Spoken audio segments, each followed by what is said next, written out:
The town of Ash Hollow had always been a place where shadows whispered louder than the people who lived. But nothing stirred its dust-choked silence like the story of Cole Maddox, the rancher who vanished at midnight, leaving behind a mystery that outlived every man who had ever known him. Cole was a quiet giant of a man, broad-shouldered, sun-baked, with a voice that rarely rose above a murmur, but when he spoke, even the wind stopped to listen. Folks said he was born with an old soul, the kind that didn't belong entirely to this world. After the war took half the men from Ash Hollow and the drought took the rest, Cole worked the land alone, mending fences with hands scarred from battles no one else understood. He lived miles from town, at the end of a thin dirt trail no one traveled at night, not because of danger, but because of a strange heaviness that settled there after sunset.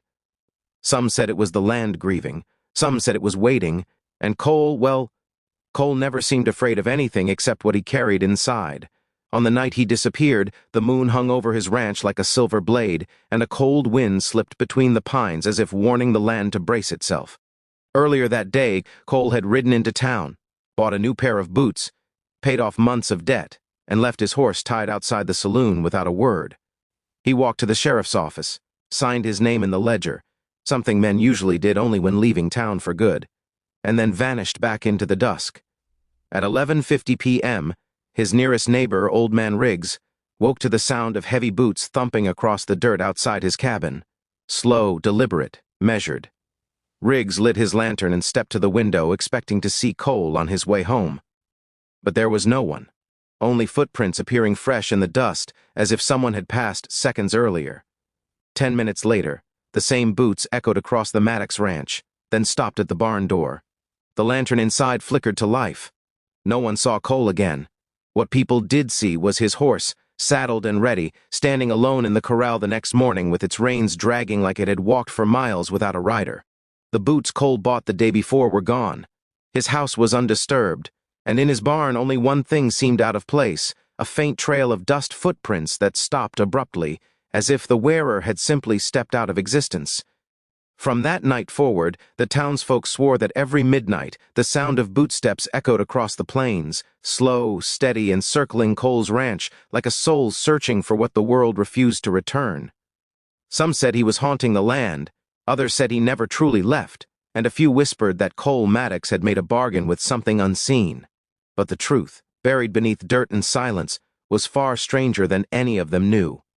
And if you're still here, listening, following the trail of this story, make sure you subscribe to the channel, because the midnight mystery of Cole Maddox only gets deeper, darker, and far more real in Chapter 2.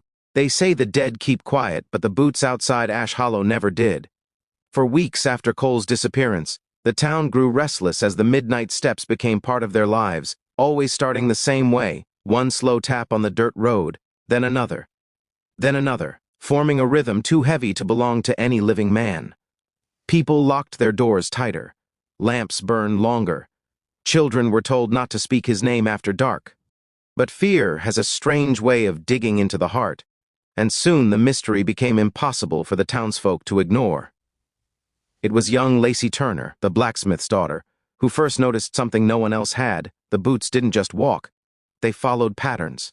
Sometimes the steps circled the old well near the church, sometimes they paused outside Widow Harker's porch as if listening, and sometimes they stopped right at the sheriff's office door, waiting there for long minutes before fading into silence.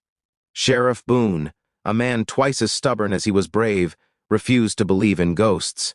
He insisted it was someone playing tricks, someone wanting attention, someone stirring fear for their own gain. So one midnight, armed with lanterns and rifles, Boone gathered a group of men to follow the sound. They waited behind the saloon, breath frozen, eyes sharp in the dark, until the first bootstep cracked like thunder through the silence.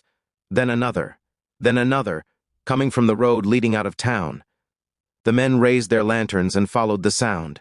The dust beneath their boots swirled with each step, but ahead of them the road remained empty. Yet the footprints appeared, one by one, forming in the dust as if an invisible figure walked before them. They followed the trail all the way to the Maddox ranch, where the footprints stopped right at Cole's barn door. The lantern inside flickered to life, though no one had touched it. Sheriff Boone, rigid with disbelief, pushed the door open. What they saw inside chilled them to the bone. The old barn was colder than any winter night, and there, hanging on a nail, were Cole Maddox's boots, the same pair he bought the day he vanished. But they weren't still. Dust fell from them, the leather creaked. And in the dim lantern light, it looked as if the boots had just stopped walking. Boone reached out, hand trembling, and touched the leather. It was warm, warm like a man had been wearing them seconds before. From that night on, Ash Hollow stopped searching for a living man and began fearing something else entirely. Some believed Cole had wandered into a place between worlds, trapped in a loop he could never break. Others thought he'd returned from something dark and unforgiving, his spirit pacing the land he refused to abandon. And a few, the oldest ones, whispered that the land itself had claimed him, turning him into its eternal guardian.